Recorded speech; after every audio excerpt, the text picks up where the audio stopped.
Graça e paz, meus queridos irmãos e amigos. Este primeiro domingo do mês de maio, dia 2, o nosso presente diário, esse devocional que utilizamos em nossa igreja, sugere o título ou o tema O Amor, baseado em 1 Coríntios capítulo 13, versos de 1 a 13. É um texto da Bíblia extremamente conhecido, mundialmente conhecido. Não apenas os evangélicos, mas também muitos outros gostam muitas vezes de impressionar fazendo leitura desse texto que é extremamente bonito. Que diz assim: eu passo a mostrar-vos ainda um caminho sobremodo excelente. Ainda que eu fale a língua dos anjos, dos homens, se não tiver amor, serei como bronze que soa ou como símbolo que retine. Ainda que eu tenha o dom de profetizar e conheça todos os mistérios e toda a ciência, ainda que eu tenha tamanha fé a ponto de transportar montes, se não tiver amor, nada serei. E ainda que eu distribua todos os meus bens entre os pobres, ainda que entregue meu próprio corpo para ser queimado, se não tiver amor, nada disso me aproveitará. O amor é paciente, é benigno, o amor não arde em ciúme, não se ufana, não se ensoberbece, não se conduz inconvenientemente, não procura seus próprios interesses, não se exaspera, não se ressente de mal, não se alegra com a injustiça, mas regozija-se com a verdade. Tudo sofre, tudo crê, tudo espera, tudo suporta. O amor jamais acaba. E daí vem o restante deste lindo capítulo que é muito usado. As pessoas usam para descrever o amor como um sentimento de fraternidade, também como uma canção de amor, também como uma coisa assim de expressão de sentimental. Bom, eu tenho visto em muitos casamentos, em muitas situações, pessoas de diversas religiões citando esse texto bíblico. E eu quero agora chamar a atenção o contexto desse texto. Bom, é o seguinte, dentro dessa carta de 1 Coríntios, o apóstolo Paulo está instruindo a igreja de Corinto sobre diversos temas, diversos assuntos que foram trazidos para Paulo. Paulo, que foi praticamente o fundador daquela igreja, o apóstolo, então para Paulo dar um pronunciamento. E Paulo escreveu então essa carta orientando aquela igreja sobre os assuntos que ele tomou conhecimento. E um dos principais assuntos que ele tomou conhecimento, que era assunto também que estava se tornando um problema na igreja, era a questão dos dons espirituais, o uso dos dons espirituais e como esses dons, muitas vezes, ao invés de fazer o fundamento principal dos dons, que é a edificação dos crentes, a edificação do corpo de Cristo, estava causando, de um certo modo, divisões no meio do corpo, no meio da igreja. Muito bem. Então, se você perceber, você vai ver, nós estamos em 1 Coríntios capítulo 13, mas você vai ver que o capítulo 12 fala também dos dons espirituais, e o capítulo 14, o apóstolo Paulo, particularmente, ele regula ou ele orienta o uso desses dons na igreja e explica por quê. Se não for feito como deve ser feito, como a Bíblia e como Deus quer que seja feito, esses dons, na verdade, parecem inóculos ou não têm um bom resultado. Então, aí está a questão do amor. Por isso que a gente encontra em negrito na Bíblia Sagrada, no capítulo 13, a expressão o amor é o dom supremo. É o dom supremo. Então, primeiramente pensemos, dom é uma graça, dom é um presente. Então, não é alguma coisa que você compra, não é alguma coisa que você adquire, é alguma coisa que te é concedido por Deus, pelo seu Santo Espírito. Portanto, todos os dons espirituais são de Deus, são dádivas de Deus, tá bom? Inclusive o dom o dom mais especial que pode receber, que é a salvação, é presente de Deus, como diz a própria palavra de Deus. Não é pelas obras para que ninguém se glorie. É dom de Deus. É graça de Deus. Então esse carisma é de Deus dado. Ele é quem escolhe os dons que a pessoa deve ter. Ele é quem dá, quem confere esses dons. E esses dons são dados pelo Espírito Santo para a edificação do corpo de Cristo.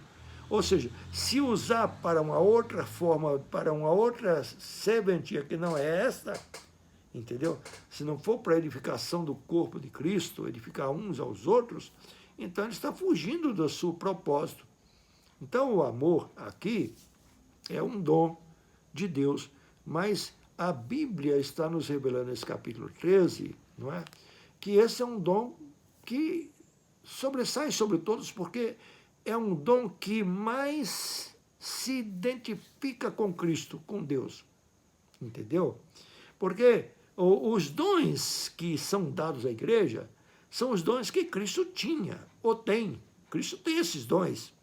Então, como a igreja é a presença de Cristo, a presença visível, tangível de Cristo no mundo, os crentes usando os dons estão fazendo o que Cristo faria, ou está fazendo, Cristo está fazendo através desses crentes, através desses membros da igreja no mundo inteiro.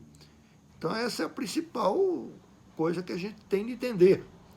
É que os dons são de Deus e que os dons, eles são dados para que a presença de Cristo se perpetue na vida do mundo, que seria o mundo se não houvesse a igreja.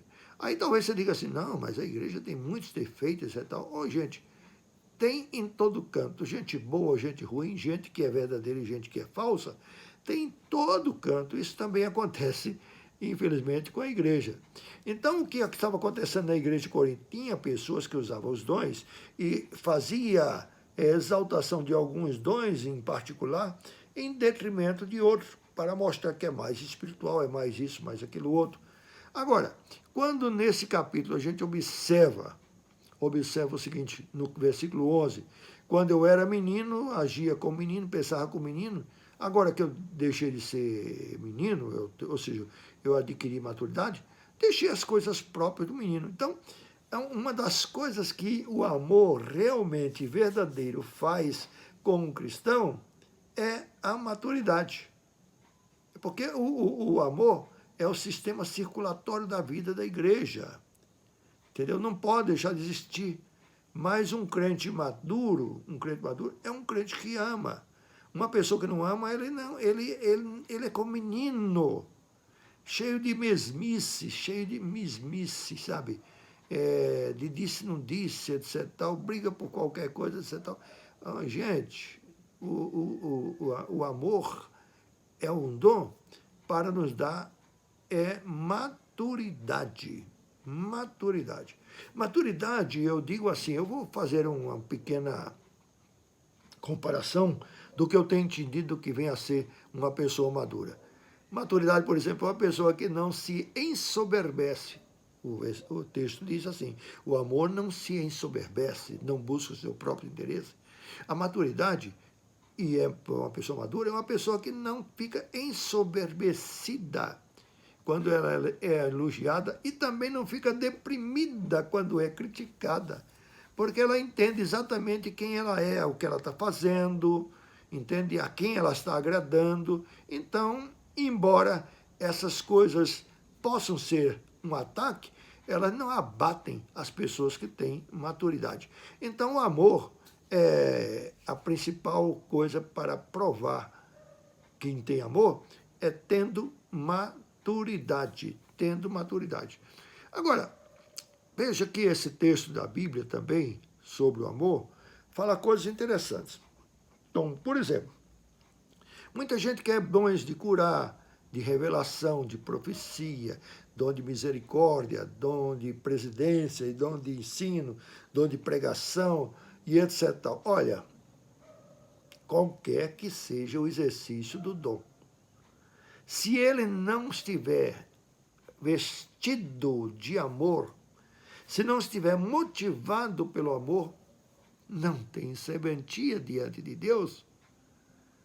Por exemplo, a pessoa pode curar, pode ser instrumento para cura, pode fazer revelação, pode fazer profecia, pode exercer misericórdia, doando coisas para os outros, servindo, ensinando, pregando, orando, trabalhando, tendo um bom comportamento, comportando-se bem. Por exemplo, usar palavras bonitas, gostar de ajudar os outros, contribuir financeiramente na igreja e também para os outros. Ou seja, pessoas que fazem tudo direitinho, cumpridores dos seus deveres. E as pessoas podem fazer todas essas coisas que eu acabei de mencionar sem amor. Por isso que o texto diz assim, ó, ainda que eu distribua meus bens aos pobres, ainda que eu queime o meu próprio corpo, se não tiver amor, não aproveite. De que proveito tem? Porque quando chegar na eternidade, entendeu? Profecias e diversas coisas não terão mais serventia para o corpo de Cristo, ou seja, para a igreja de Cristo. Não terá mais serventia para nós, mas o amor é um dom que permanece. E por que permanece? Porque o amor é, sobretudo, a essência de Deus. Intrinsecamente é Deus. É impressionante como 1 João capítulo 4, verso 8, diz assim, Deus é amor. É uma definição extraordinária. Deus é amor. Quer dizer, Deus não ama. Ele é amor. E quando a gente tem esse dom de Deus, quando realmente ele é verdadeiro, a gente torna-se parecido com Cristo. E tudo quanto a gente faz pelos dons que Deus nos conferiu e nos deu por sua graça, é uma manifestação de Deus, é para a glória de Deus, é para o louvor de Deus. Gente, olha, a grande parte, praticamente todos esses dons que citam aqui em 1 Coríntios, eles vão desaparecer, não terão serventia, mas o amor continua na eternidade. Continua na nossa intimidade, na eternidade. Por quê? Porque todos os crentes verdadeiros vão passar por um processo de aperfeiçoamento para ser segundo a estatura do varão perfeito que é Cristo. E quando eu estiver no céu com essa estatura de varão perfeito e você também, gente, o único dom especial que vai permanecer, olha, profecias desaparecerão, tudo vai acabar, mas o amor permanece, porque o amor é a essência de Deus, ele vem para sempre, para sempre. Não confundamos amor com sentimentos meros e com egoísmos e com interesses. O amor verdadeiro é diferente, ele é dom presente de Deus. Bom, que a graça do Senhor Jesus Cristo e o amor de Deus esteja com todos nós. Amém.